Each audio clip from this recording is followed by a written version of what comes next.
Writing with pictures and writing with words are not as dissimilar as they might seem. I'm just using different tools to explore character, plot, humor, and emotions. I'm aware of the dramatic structure and flow of the story just as I would be as if I were writing a text. So as an example, FLOTSAM opens this way. There's this image of, well, what is this an image of? There's a big out of focus eye, there's a funny creature there.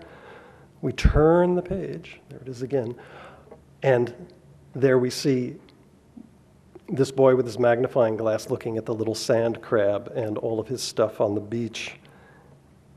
He gets up and he goes down to the water's edge and he finds something else, this crab, and he gets so immersed in looking at it that he doesn't see the big wave coming.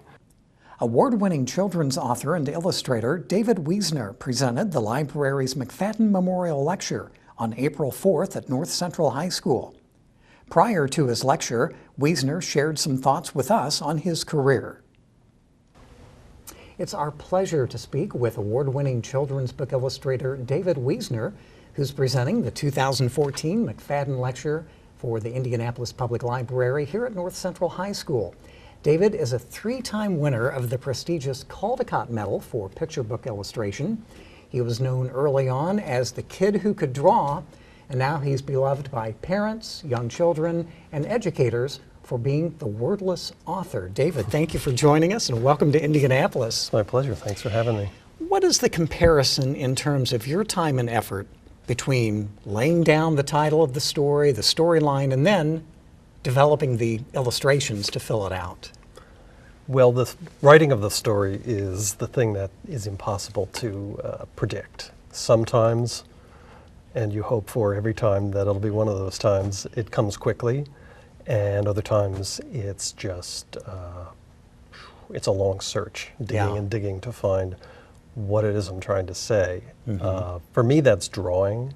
I draw everything over and over again. I put it all down on paper. I draw my stories. I'm thinking in terms of telling the story and like I'm constructing a written story, but I'm doing it in pictures. Okay. And sometimes it works and sometimes it doesn't, and I just go back and I keep going till it appears. Is it difficult to resist the temptation of adding some narration or dialogue to your picture books?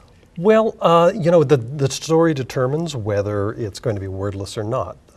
Some of my books do have words, most of them don't. I really love telling stories with pictures, but I know pretty quickly when the story starts to come together what I'm going to need to tell it, if I can do it in pictures.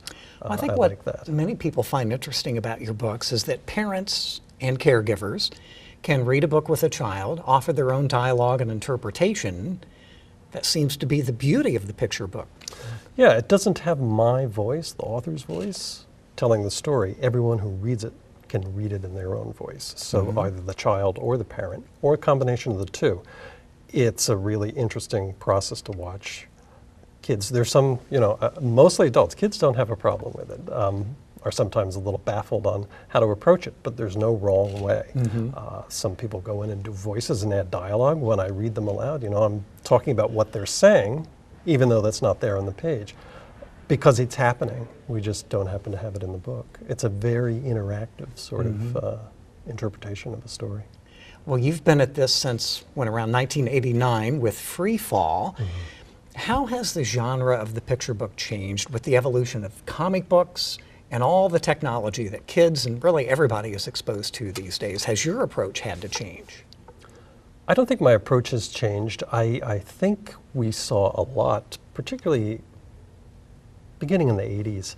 There was an influx, I think, of a lot of people who might have ended up in different fields, be it comic books or film or painting or graphic design, discovering the amazing creative freedom there is within the picture book world. And that influx really began to heighten the different influences that came into it.